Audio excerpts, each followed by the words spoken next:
Salut la compagnie, moi c'est Alexis alias Brumbar. Dans cette vidéo, je vous propose une exploration inédite pour moi, un focus sur le fluff, c'est-à-dire le contexte narratif et descriptif de certaines créatures. Cet exercice vise également à préparer le terrain pour une prochaine vidéo plus pratique. Aujourd'hui, nous examinerons les trolls d'eau dans l'univers de Warhammer ainsi que les trolls dans Kings of War. Deux systèmes aux approches distinctes. Et c'est parti!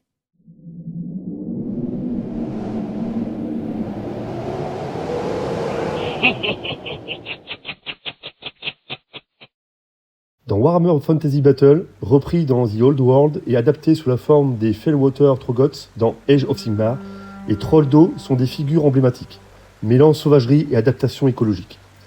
Issus d'un lore riche, ils sont intimement liés aux environnements aquatiques et marécageux du Vieux Monde, comme le fleuve Wraake ou les marais stagnants. Leur apparence reflète cette spécialisation. Une peau épaisse et visqueuse, souvent vert sombre ou bleuté, parsemée d'écailles et enrobée d'un mucus nauséabond qui évoque les profondeurs putrides des cours d'eau. Leur odeur, mélange de poissons avariés et d'effluves corporels, est si marquante qu'elle trahit leur présence bien avant qu'on ne les aperçoive. Physiquement, ces trolls dépassent les 3 mètres. Leur silhouette, déséquilibrée par des membres disproportionnés, cache une puissance brute impressionnante, portée par une ossature massive et des tissus robustes. Prédateurs opportunistes, ils tirent parti de leur milieu pour tendre des embuscades. Tapis dans l'eau ou la boue, ils guettent voyageurs, embarcations légères ou animaux imprudents près des points d'eau, qu'ils entraînent souvent sous la surface pour les noyer avant de s'en repaître. Comme tous les trolls d'eau partagent des traits communs. Une stupidité abyssale, une régénération impressionnante et un appétit insatiable. Leur bêtise est telle qu'ils peuvent abandonner un combat pour manger un cadavre à proximité ou même un rocher s'ils échouent à distinguer les deux. Cette capacité à se remettre de blessures graves est toutefois contrecarrée par le feu et l'acide, leur seul vrai point faible. Ils possèdent aussi une arme rare, une bile acide projetée depuis leur système digestif corrosif, bien qu'ils l'utilisent rarement, vu l'épuisement qu'elle provoque.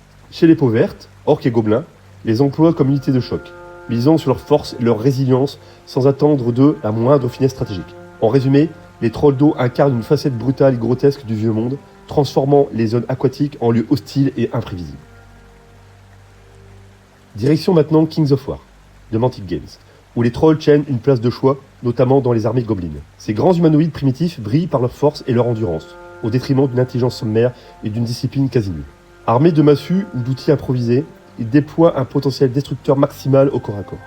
Dans l'univers de Panitor, ces créatures imposantes peuplent des régions sauvages comme la forêt de Karn, les marais de Yangmer ou les étendues gelées du Nord.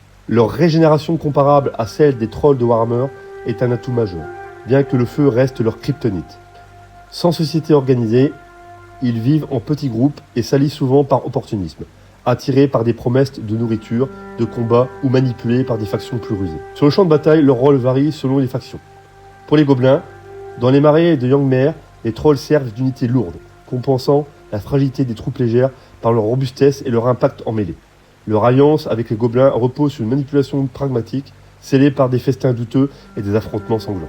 Chez les orques, moins courants, ils dopent la puissance offensive des lignes orques, formant des assauts dévastateurs mais parfois chaotiques à coordonner.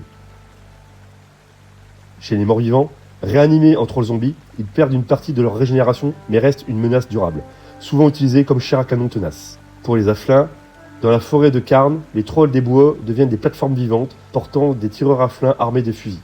Cette combinaison allie résilience et précision, malgré un moral fragile. Et enfin, dans les alliances du Nord, les trolls de glace, originaires des terres gelées au-delà de l'abysse hivernal, excellents dans les combats prolongés sous des conditions extrêmes, leur peau épaisse et leur endurance en font des briseurs de lignes, bien que leur sauvagerie complique leur contrôle. Côté règles, les trolls se définissent par force dévastatrice pour leurs dégâts et régénération, où il faut faire 5+, ou 6+, pour leur durabilité. Mais leur faible morale, 14 d'ébranlement et 17 en déroute, et leur imprévisibilité en font des unités à double tranchant. Ils brillent en horde où leur nombre compense leur susceptibilité à l'ébranlement, plus qu'en petits régiments vulnérables aux tactiques adverses.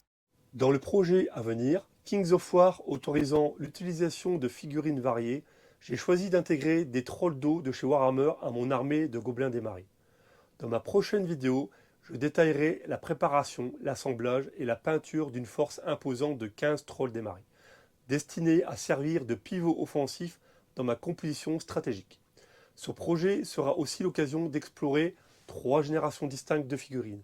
La première version en métal blanc de chez Games Workshop, la version contemporaine toujours en vente chez Games, et une version moderne imprimée par 3D Minis Factory et sculptée par Highlands Miniature.